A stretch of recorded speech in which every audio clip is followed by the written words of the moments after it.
अब आपकी रडार पर सर कोई ऐसा स्टॉक रहेगा जहां पर व्यूअर्स ट्रेडिंग पर्सपेक्टिव से देख करके चल सकते हैं?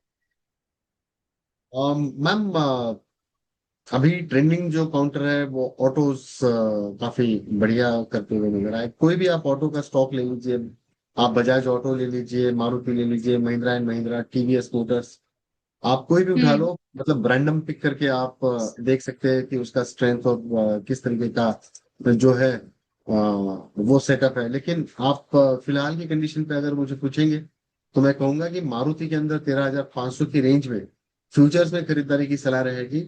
क्यों? तो 13,500 पे करीब करीब 2.5 लाख के जो कॉन्ट्रैक्ट्स हैं ऑप्शंस के, वो हम्म।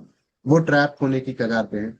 और मैं बेयर मार्केट के अंदर बुल काउंटर्स को ट्रैप होते हुए देखना ये अपने आप में बड़ी बात है, क्योंकि तो ये स्ट्रेंथ का एक आइडेंटिफाई करने का एक जरिया बन जाता है हम लोगों के लिए, और काफी इजी आइडेंटिफिकेशन हो जाती है। तो मुझे लगता है कि अगर ये 13,500 के ऊपर ट्रैवल करता है हम्म। यहाँ से 10-15 मिनट और भी, हम्म। तो मारुति एक 800 रुपए तक की रैली के लिए तैयार रहेगा।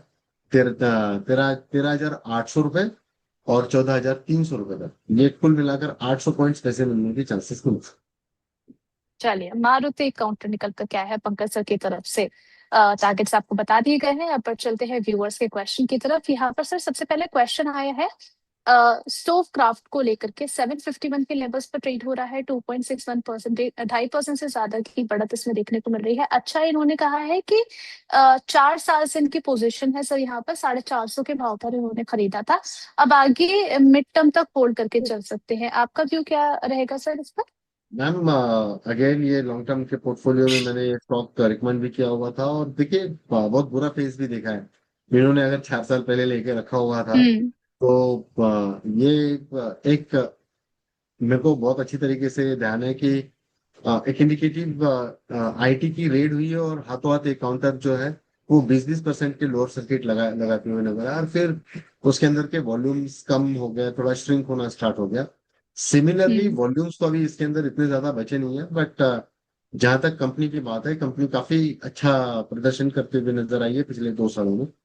और हम्म। सारे जो लॉसेस थे पूरा वाइप आउट कर चुकी है उसने। जो हम्म। स्क्रीन पे हम लोगों को रेट दिख रहे हैं वो फेयर वैल्यूज यहाँ पर नजर आती है। मुझे लगता है कि स्टॉक ग्राफ काउंटर के अंदर 20%, 25% की मूव आना कोई बड़ी बात नहीं होगी अगर ये काउंटर एक बार भागना शुरू कर दे तो ये बहुत ब्रूटल तरीके से टूटा हुआ भी काउंटर है, और जब ये चलता भी है तो उसी तासीर में चलता है।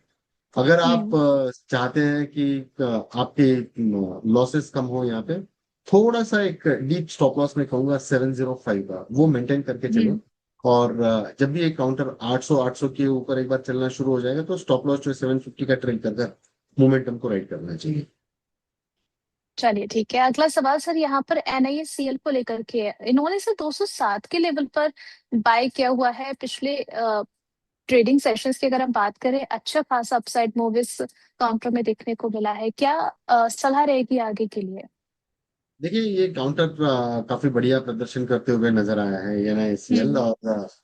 और मुझे लगता है कि ये काउंटर के अंदर जिस हिसाब की तेजी अभी हम्म। विटनेस हो रही है वो कंटिन्यू रहेगी। देखिए मैं अगर साफ कहूँ यहाँ पे तो पिछले 1, 2, 3 और 7 सेशंस के बाद में ये काउंटर में आज गिरावट आई है, और ये भी टूटने का कारण है मार्केट के साथ में गिरा है। मैंने पहले ही बोला कि एक हम्म। साइकोलॉजिकल इम्पैक्ट जो काफी सारे स्टॉक्स पे होता है, दो इसका कोई इंडेक्स के ऊपर वेटेज ना हो।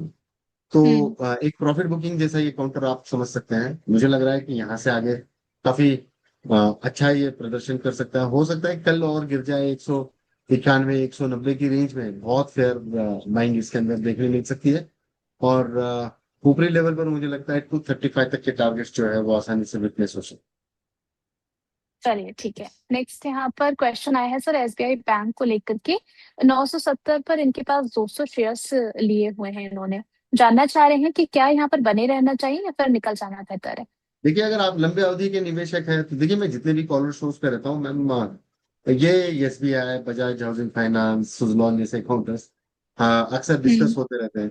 और मैंने अभी थोड़ी देर पहले भी कहा था कि PSUs के अंदर वैसे भी ट्रैक्शन जो है वो नजर आता भी है। SBI, कैनरा बैंक जैसे काउंटर्स काफी अच्छा प्रदर्शन कर सकते हैं। मुझे लगता है कि एसबीआई मस्ट डीपी वाला स्टॉक है, इसको चलिए ठीक, इसको छोड़ना नहीं चाहिए। छोड़ना नहीं चाहिए बिल्कुल। आगे रिलायंस इंडस्ट्रीज आ गया है 1270 के भाव पर, इनके पास सेम क्वांटिटी में शेयर्स है, 200 शेयर्स लिए हुए हैं इन्होंने। क्या करना चाहिए सर रिलायंस को लेकर के? काफी लंबे समय से जो है इसको लेकर के लोगों के मन में सवाल है कि देखिए चलेगा कब ये? क्या व्यू होना चाहिए आगे का? रिलायंस का एजीएम अभी 2 दिन पहले हम्म। पूरा हुआ, और मतलब मैं थोड़ा सा रूमर्स के साथ में भी हम लोग बात करते हैं उसकी।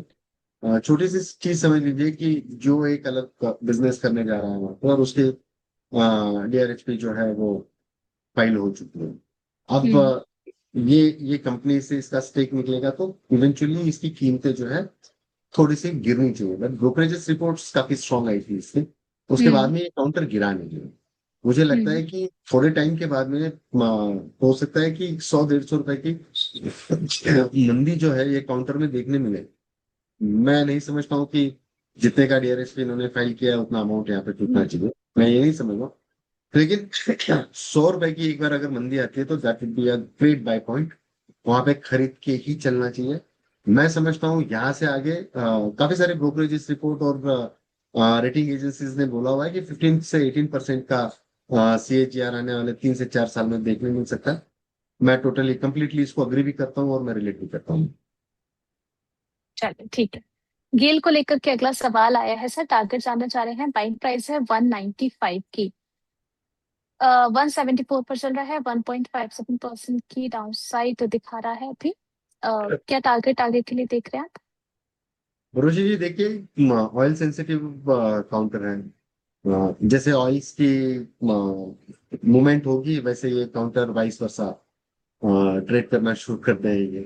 और काउंटर इनहेरेंट काफी स्ट्रांग है, मुझे लगता है कि 195 is not a bad valuation.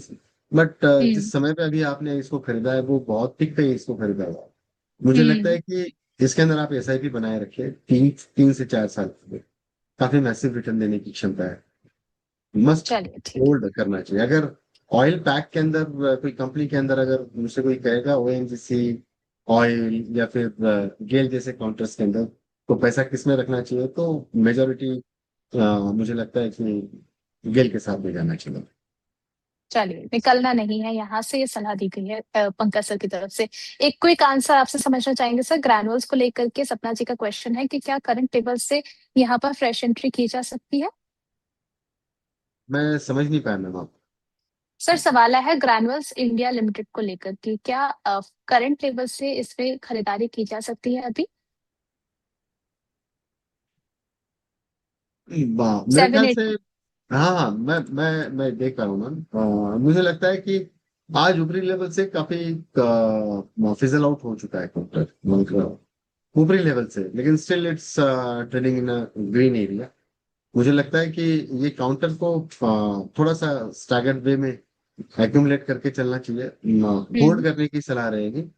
अ, अच्छा खासा परफॉर्मेंस देखने मिल सकता है, और सारे फार्मा के अंदर भी वैसे मैंने कहा भी है इसके तो काफी बढ़िया यूफोरिया यहाँ पर देखने मिल सकता है। चलिए सर 1 मिनट का समय आपसे और लेना चाहेंगे यहाँ पर पोल क्वेश्चन के लिए, क्योंकि यहाँ पर सवाल आया है अगला। चलिए ठीक है, यहाँ पर क्वेश्चन आया है सर कि अगली बड़ी रैली किस स्टॉक में देखने को मिल सकती है? वेदांता, अडानी पावर, विप्रो या फिर इरेडा? सबसे ज्यादा वोटिंग यहाँ पर वेदांता की तरफ देखने को मिल रही है, 56% वोट किया गया है। उसके बाद अडानी पावर को 31%, विप्रो को 8% एंड इरेडा को 4% तक वोटिंग देखने को मिली है। आप किस तरफ जा रहे हैं? बट ऑब्वियस है मैम, मैं ट्रेडिंग परस्पेक्टिव से देखूं तो अदानी पावर मुझे ज्यादा बेहतर लगता है।